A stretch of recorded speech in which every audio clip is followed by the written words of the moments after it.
잃었다 찾음에 대한 비유가 나오고 있습니다. 오늘 읽었던 이 본문은 그 세 가지 잃었다 찾은 그 비유 중에서 가장 핵심적인 잃은 아들의 비유를 통해서 하나님의 사랑을 보여주는 그런 비유로 말씀하고 있습니다. 어떤 사람에게 두 아들이 있습니다. 둘째 아들이 아버지에게 자신의 분깃을 달라고 요청합니다. 12절에 보니까 내게 돌아올 분깃을 주소서라는 것입니다. 이것은 유산을 의미하고 있습니다. 유산은 아버지가 죽으면 받을 것입니다. 근데 아버지가 죽지 않았는데 미리 유산을 달라고 요청을 하는 모습을 보여주고 있습니다.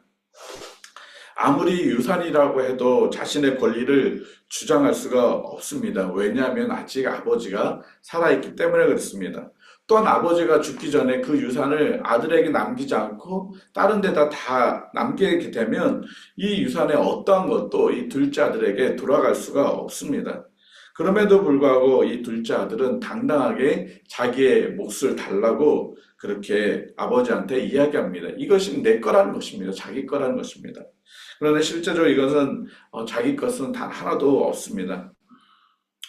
그럼에도 불구하고 이 둘째 아들은 그 유산을 가지고 자기는 아버지와 떨어져서 살고 싶은, 내 마음대로 살아가고 싶은 그런 모습들을 보여주고 있습니다. 여기서 말씀하는 그 재산이라는 단어가 있는데 이 재산이라는 단어의 그 헬라에 또 하나 그 중요한 의미가 있는데 그것은 본질이라는 뜻을 가지고 있습니다. 우리의 삶 속에 있어서 재물은 우리의 삶에 꼭 필요한 것들입니다. 그러나 그 재물이 삶의 본질이 되어서는 안 되는데 이 둘째 아들은 그 재물이 삶의 본질이 되었다라는 것을 지금 말씀하고 있는 것입니다. 특히 이 아버지를 떠나서 살아가는 것, 재물이 중심이 되다 보니까 본질이 되다 보니까 가족이라는 아버지랑 함께 사는 것은 그렇게 중요하지 않는 것이었습니다. 여러분 우리의 삶에 있어서 본질은 무엇입니까? 우리의 삶에 있어서 추구해야 될 것은 무엇입니까? 둘째 아들처럼 물질입니까? 아니면 건강입니까? 아니면 자녀입니까? 우리 삶의 본질은 바로 예수 그리스도인 것입니다. 하나님의 나라와 의를 위해서 살아가는 것, 그것이 우리들의 삶의 본질이다라고 말씀하고 있습니다. 내가 하고 싶은 대로 살아가는 것이 아니라 나의 만족과 즐거움을 위해서 살아가는 것이 아니라 예수 그리스도의 제자로서의 삶을 살아가는 것인데 그것은 곧 하나님의 나라와 의를 위해서 살아가는 것, 그것이 우리의 본질이다라고 말씀하고 있는 것입니다. 예수 그리스도의 어떤 제자의 삶을 우리가 포기한다면, 그것을 우리가 살아가지 않는다면 우리가 정말 구원받은 하나님의 자녀인지를 우리 한번 생각을 해봐야 될 것입니다. 한 발은 세상에 두고 한 발은 하나님께 두고, 이것은 우리가 제자로서의 삶을 살아갈 수가 없다는 것입니다. 우리가 14장에 예수 그리스도를 따르는 제자의 삶이 무엇인지를 명확하게 보여주고 있습니다. 물질을 쫓아가는 것, 우리들의 삶의 본질이 세상의 것들이 되어진다면 결코 제자로서 삶을 살아갈 수 없음을 명확하게 말씀하고 있습니다. 그럼에도 불구하고 이 둘째 아들은 그의 삶의 본질이 물질이었습니다. 물론 장성한 아들이 아버지를 떠나서 분가하는 것은 맞습니다. 그러나 이 둘째 아들은 아직 결혼도 하지 않았고 또 그 당시의 문화는 결혼을 한다 할지라도 가족 공동체 안에서 같이 살아가는 것이 그 당시에 그냥 문화였습니다. 그럼에도 불구하고 이 아들이 나간다는 것은 누가 봐도 그런 좋은 모습이 아닙니다. 로마서 1장 28절에 그들이 마음에 두기를 싫어한다라고 말씀하고 있습니다. 누구를 두기를 싫어했을까요? 하나님을 두기를 싫어했다라는 것입니다. 우리의 죄성을 보여주는 것입니다. 아버지와 함께 살고 싶지 않는 것, 내 마음대로 살아가고 싶어하는 것, 이것이 우리 마음에 하나님을 두기 싫어하는 것입니다. 하나님과 함께 살아가기 싫은 거예요. 그렇다면 그것이 뭐라고 말하고 있습니까? 죄라고 말하고 있는 것입니다. 우리의 삶 속에 하나님을 생각하지 아니하고 하나님의 다스림을 받지 아니하고 내 마음대로 살아가는 것, 그것이 죄고 그의 삶이 하나님께서 기뻐하지 않는 모습이다라고 말하고 있는 것입니다. 그런데 오늘 본문의 말씀을 보면 이 아버지는 그 둘째 아들의 그 행동하는 것이 정말 잘못됐음에도 불구하고 아무런 말을 하지 않고 자신의 재산 중에 일부를 둘째 아들에게 나눠주는 모습을 보여주고 있습니다. 13절에 보니까 그 후 며칠이 안 되어 둘째 아들이 재물을 다 모아가지고, 여기서 말하는 재물. 사실은 여기서 재물이란 말은 등장하지 않습니다. 헬라어 언어를 이렇게 보면 재물이라는 단어는 포함되어 있지 않아요. 그냥 다 모아가지고라는 표현을 쓰고 있어요. 다 all. 그러니까는 모든 소유를 다 표현할 때, 오늘 번역하는 우리 한국 번역으로는 재물이라는 단어를 포함시켰던 것입니다. 물론 이 재물도 포함되고 그가 가지고 있는 모든 소유를 다 포함하고 있는 것입니다. 그래서 그 며칠이 되어서 그 모든 그 재물들, 자기가 가지고 있는 모든 소유를 어떻게 했습니까?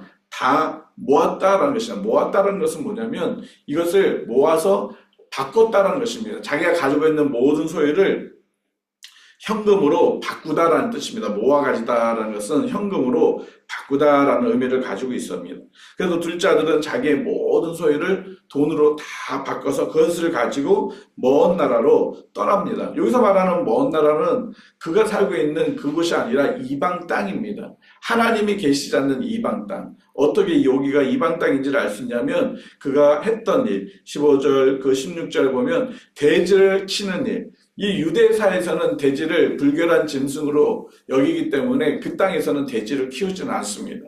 돼지를 키우는 것은 이방인들이 하는 일이다라고 생각해서 유대인들은 돼지를 키우지 않는데 돼지를 주로 키우는 나라가 결국 이방 땅이고 그것은 하나님을 섬기지 않는 나라는 것입니다. 이 둘째 아들은 그렇게 하나님을 섬기지 않는 그곳에서 어떻게 살아갑니까? 13절 후반절에 보니까 허랑방탕하게 그 재산을 다 낭비해서 살아가는 모습을 보여주고 있습니다. 허랑방탕이라는 이런 말은 구원에 합당하지 않는 삶이라는 의미를 담고 있습니다. 이 사람은, 이 둘째 아들은 구원과 상관이 없는 삶을 살아가고 있다는 것입니다. 하나님이 없는 삶이 그와 같은 삶이라는 것입니다. 이 세상에서 잘 먹고 좋은 집에서 살고 또 내가 하고 싶은 것을 내 마음대로 다 하고 그렇게 살아가는데 무엇이 없습니까? 하나님이 없는 삶이 바로 허랑방탕한 삶이란 것입니다. 우리가 꼭 술 먹고 또 우리가 뭐 나쁜 데 가서 놀고 막 그것이 허랑방탕한 것이 아니라 우리가 하나님을 없이 살아가는 삶, 그것이 허랑방탕한 삶이라는 것입니다. 구원과 관계없는 그런 삶을 살아가는 것. 우리 매일의 삶이 하나님이 없이 살아가는 삶이 되지 않아야 할 것입니다. 순간순간 하나님의 다스림을 받고 살아가는 삶, 그것이 구원받는 저와 여러분의 삶이 되어야 하는 것입니다. 하나님 앞에 다스림을 받는 것이 무엇입니까? 하나님의 말씀에 순종하고 하나님의 말씀을 따라가는 삶, 그것이 허랑방탕한 삶이 아니고 복된 삶이며 그것이 하나님을 영화롭게 하는 삶이 되는 것입니다. 결국 이 둘째 아들은 그가 가졌던 모든 소유를 돈을 다 잃었습니다. 심지어 그 남은 건강마저도 먹을 것을 못 먹어서 연약해지고 점점 약해져가는, 심지어 돼지를 치고 돼지가 먹는 그 주연 열매를 먹고 싶어도 주연 열매까지도 먹을 수 없는 그런 참담한 삶에 빠지고 말았습니다. 하나님을 떠난 삶은 바로 이와 같은 삶이 될 수밖에 없습니다. 내 마음대로 살아가는 삶, 그 삶의 결말은 불행이고 평안함이 없는 삶이고 소망이 없는 삶입니다. 이렇게 소망 없는 이 삶 속에서 이 둘째 아들이 지금 누구를 떠오르고 있습니까? 아버지를 떠오르게 됩니다. 그리고 내가 이제 아버지께로 돌아가서 아버지 집에 품꾼이 되어야겠다라고 생각을 합니다. 비로소 둘째 아들은 자신의 죄를 깨닫게 됩니다. 자기가 어떤 악함을 저질렀는지 깨닫게 됩니다. 그래서 18절에 그가 그렇게 고백합니다. 아버지, 내가 하늘과 아버지께 죄를 졌다라고 그런 회개의 모습을 보여주고 있는 것입니다. 내가 하나님께, 내가 아버지께 죄를 졌기 때문에 나는 정말 잘못한 사람이다. 이제 나는 아들이 아니라 품꾼의 하나로 그냥 종으로 나는 살아갈 수밖에 없습니다라고 그가 회개하는 모습을 보여주고 있습니다. 그렇습니다. 우리의 삶 속에 날마다 우리의 자신의 모습을 돌이켜야 합니다. 날마다 우리가 하나님께로 돌아가는 것, 그것이 회개라는 것입니다. 그냥 회개가 내가 뭘 잘못했습니다, 그렇게 이야기하는 것으로 끝나는 것이 아니라 하나님께로 돌아가는 삶, 그것이 바로 회개인 것입니다. 이제는 내 마음대로 살아가는 것이 아니라 내가 하나님의 다스림 속에서 살겠습니다라는 것이 회개라는 것입니다. 그러면 어떻게 됩니까? 하나님께서는 다 용서해 주시겠다라고 약속하고 있습니다. 요한일서 1장 9절 말씀 우리가 다 기억하고 있지 않습니까? 만일 우리가 우리의 죄를 자백하면, 우리의 죄를 하나님 앞에 토설하면 하나님은 의로우시고 믿을 만한 그 하나님께서는 우리의 모든 죄를 용서해 주시고 우리를 모든 나쁜 것에서 우리를 깨끗하게 해주시겠다고 분명히 약속하고 계십니다. 그러므로 우리가 혹 우리의 삶 속에 죄를 짓게 된다면 빨리 돌이켜서 하나님 앞으로 나아간다면 하나님의 용서와 하나님의 자비를 경험하게 될 것입니다. 둘째 아들은 그렇게 돌아갑니다. 여기에 18절에 내가 일어나 라는 표현을 쓰고 있는데, 내가 일어나서 갔다라는 표현, 간다라는 이 표현은 내가 나중에 가야지, 조금 이따 가야지가 아니라 지금 당장 가겠다라는 의지적인 표현인 것입니다. 그렇습니다. 이 아들은 회개하고 머뭇거린 것이 아니라 당장 그의 아버지께로 돌아가는 것입니다. 우리의 삶이 날마다 머뭇거리는 것이 아니라 하나님 앞에 나아가고 하나님께로 돌아가는 삶을 살아야 하는 것입니다. 나중에 가겠죠. 우리 지난주에도 말씀을 나눴지만 천국 잔치가 벌어졌는데 내가 지금 이걸 해야 되니까, 또 내가 이걸 해야 되니까, 내가 이걸 해야 되니까 다음에 가겠습니다. 다음은 우리에게 존재하지 않습니다. 우리가 기회가 주어질 때, 지금 구원에 받을 때요, 은혜의 때라고 말씀하신 것처럼 지금 우리가 하나님께로 돌아가야 하는 것입니다. 날마다 하나님께로 돌아가는 그 삶이 하나님께서는 어떻게 하십니까? 받아주시는 삶이 된다라고 말씀하고 있는 것입니다.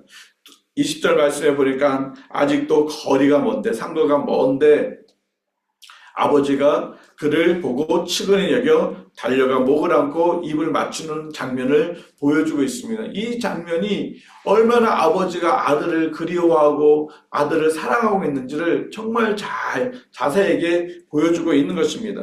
아들이 언제 돌아올지 모릅니다. 그러나 이 아버지는 항상 그 문 밖을 바라보고 집 밖을 바라보고 그 아들이 오는 그 길목을 바라보고 기다리고 있습니다. 아침이건 밤이건 새벽이건 언제 올지 모르니까 그 아들을 그렇게 간절히 기다리고 있는 그 아버지의 모습을 보여주고 있는 것입니다. 그러니까 이 아들이 올 때 바로 보고 달려나가는 모습을 보여주고 있습니다.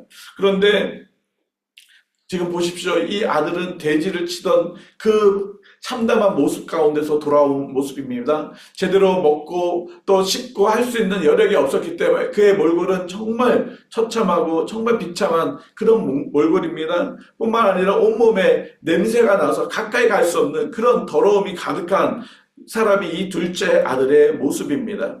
그런데 이 아버지가 어떡합니까? 달려가서 목을 안고 입을 맞추는 그런 모습을 보여주고 있습니다. 냄새나는 그 아들을 끌어안습니다. 그리고 입을 맞춥니다. 이렇게 할 수 있었던 이유가 무엇입니까? 그 앞에 단어 측은히 여겼기 때문에 그렇습니다. 여러분, 이 측은히 여기다라는 것은 그 사람의 그 안타까움을 보는데 그 안타까움이 얼마나 심했는지 이 내장, 우리 속에 있는 그 장기가 막 이렇게 올라올 정도의 그 고통, 그런 아파하는 그 견딜 수 없는 그런 모습, 그런 모습으로 이 아들을 바라보고 있는 것, 이것이 바로 측은히 여기고 있는 모습입니다. 이처럼 아버지는 아들을 향해서 이렇게 간절한 그런 모습을 보여주고 있는 것입니다. 그리고 이 아들을 끌어안고 끝나지 않고 이 아들에게 어떡합니까? 22절에 종들에게 명하여서 제일 좋은 옷을 떼어다가 입히고 손에 가락지를 끼우고 발에 신을 신기는 모습을 보여주고 있습니다. 무엇입니까?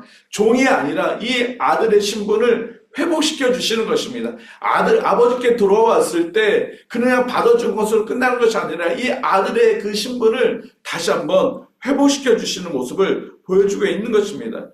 마찬가지로 우리가 주님 앞에 나아갈 때 하나님은 우리의 모든 죄를 용서해 주시고 그것을 끝난 것이 아니라 우리를 하나님의 자녀로 회복시켜 주셨다는 것입니다. 예수 그리스도의 십자가의 죽으심을 우리가 받아들인다면, 요한복음 1장 12절 말씀처럼 영접한다면 우리의 죄를 용서받은 것은 끝나는 것이 아니라 하나님의 자녀가 되는 신분으로 우리가 다시 회복되어진다는 것을 말씀하고 있는 것입니다. 그래서 우리가 매 순간순간 우리가 예수님 앞에 나아가는 삶을 살아야 하는 것입니다. 왜냐하면 하나님은 우리를 하나님의 자녀로 맞아주셨기 때문에 그렇습니다. 죄와 허물로 죽었던 우리들을 예수님은 우리를 버리지 아니하시고 우리를 안아주셨고 목에 입맞춤을 뿐만 아니라 자신의 생명까지 내어주셨던 그 사랑을 우리에게 보여주시고 계셨다는 것입니다. 그래서 우리는 그 예수님을 의지하고 주님 앞에 나아가는 삶을 살면 됩니다. 그럴 때 이 아버지가 또 어떤 일을 합니까? 23절에 살찐 송아지, 정말 가장 맛있고 가장 좋은 것을 내어서 모든 사람들과 잔치를 벌이는 그런 모습들을 보여주고 있습니다. 이 탕자의 비유는 다른 사복음서에 등장하지 않고 오직 누가복음에만 등장하고 있습니다. 누가는 이 사건을 일부러 이 본문 안에 끼워 넣었던 부분들은 바로 이 둘째 아들이 우리 같은 이방인들, 헬라인들이다라고 말하고 있는 것입니다.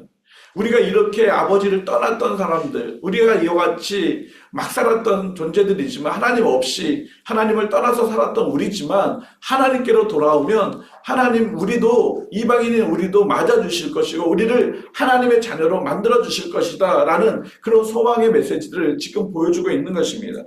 그렇습니다. 우리도 동일하게 이방인이었고 우리도 동일하게 하나님을 떠난 자들이었습니다. 그러나 우리가 하나님 앞에 나아갔을 때 우리의 죄악을 인정하고 예수님을 나의 구주로 내 마음에 영접했을 때 믿었을 때 우리의 모든 죄를 용서해 준 것뿐만 아니라 하나님은 우리를 하나님의 자녀로 받아주셨습니다. 만들어주셨습니다. 이 은혜가 우리한테 있습니다. 그래서 이제는 우리가 이 은혜를 가지고 우리 주변에 아직까지 구원의 은혜를 경험하지 못한 이들, 아직까지 하나님의 자녀로 돌아오지 못한 이들을 위해서 우리가 그들을 위해서 기도하고 그들에게 예수 그리스도의 사랑을 전하고 예수 그리스도의 생명의 복음을 전해야 하는 것입니다. 그래서 그들도 같이 우리와 같이 하나님의 자녀의 그 잔치에 참여할 수 있도록 해야 하는 것입니다. 하나님께서는 잃어버린 그 한 명들 누구든지 주께로 나오면 주님은 만나주신다고 말씀하고 있습니다. 나를 간절히 찾는 자가 하나님이 만나주신다고 약속하신 것처럼 예수께 나의 죄를 고백하고 나오는 모든 사람들은 외면하지 않고 그의 삶이 어땠든지 간에 주님 앞에 나오게 되면 주님은 그 사람을 맞아주신다라고 말씀하고 있습니다. 오늘도 우리가 만나는 사람들 중에 정말 예수님을 떠나서 자기 마음대로 살았던 사람들이 있을 것입니다. 그들에게 예수 그리스도의 참 생명의 복음을 증거하고 그리스도의 사랑을 나타내서 그들도 우리처럼 주께로 돌아오는 하나님의 구원의 생명을 누릴 수 있는 그런 삶을 살게 해야 할 것입니다. 뿐만 아니라 우리가 우리의 가족들, 정말 우리의 이웃들, 아직까지 복음을 듣지 못한 그들에게도 정말 우리가 복음을 증거함으로 그들도 속히 돌아올 수 있는 그런 일들, 그 일들에 우리의 삶을 온전히 드려지는 그런 복된 삶이 되어야 할 것입니다. 그럴 때 우리의 삶을 통해서 하나님을 영화롭게 할 수가 있는 것입니다. 오늘도 그런 삶이 저와 여러분의 삶이 되기를 예수님의 이름으로 축복합니다. 같이 기도드리겠습니다. 하나님을 떠나서 살았던 우리들, 죄와 허물로 죽었던 우리들, 하나님께서 외면하지 아니하시고 예수 그리스도를 통해서 우리를 구원해 주시고 우리의 모든 죄를 용서해 주시고 우리를 하나님의 자녀로 삼아주신 그 큰 사랑과 은혜를 감사합니다. 하나님 우리가 날마다 주님 안에 거하기는 하나님 삶을 살게 하여 주시옵소서. 매 순간순간 하나님의 말씀을 떠나서 살아가는 것이 아니라 하나님의 말씀 가운데 살아가기를 힘쓰는 저희들의 삶이 되게 하여 주시옵소서. 그래서 하나님을 영화롭게 하며 하나님께서 기뻐하시는 복된 삶이 저희들의 삶이 되어줄 수 있도록 은혜를 베풀어 주시옵소서. 하나님 특별히 우리를 구원해 주신 그 구원의 은혜가 우리 안에서 날마다 감격하고 감사함이 넘치게 하여 주시고 그 마음으로 우리 주변에 이뤄진 영혼들을 바라보게 하여 주시고 특별히 아직까지 믿지 않는 우리의 가족들을 그들에게 주님의 사랑을 나타내고 그들에게 예수 그리스도의 생명의 복음을 전함으로 그들이 주께로 돌아오는 놀라운 일들을 속히 볼 수 있도록 은혜를 베풀어 주시옵소서. 하나님 오늘도 평강교회 모든 성도들이 주님 안에 살아가기를 원합니다. 자기 마음대로 세상을 쫓아가서 살아가는 것이 아니라 오직 예수 그리스도의 제자로 하나님의 나라와 의를 위해서 살아가는 그런 복된 날이 되어줄 수 있도록 은혜를 베풀어 주옵소서. 하나님 오늘 새벽에도 여러 가지 기도 제목으로 주님 앞에 나아갑니다. 하나님 그 기도 제목마다 하나님께서 들으시고 가장 아름답게 하나님 응답하여 주시옵소서. 예수 그리스도의 이름으로 기도드립니다. 아멘. 우리 자유롭게 기도하시기 바랍니다.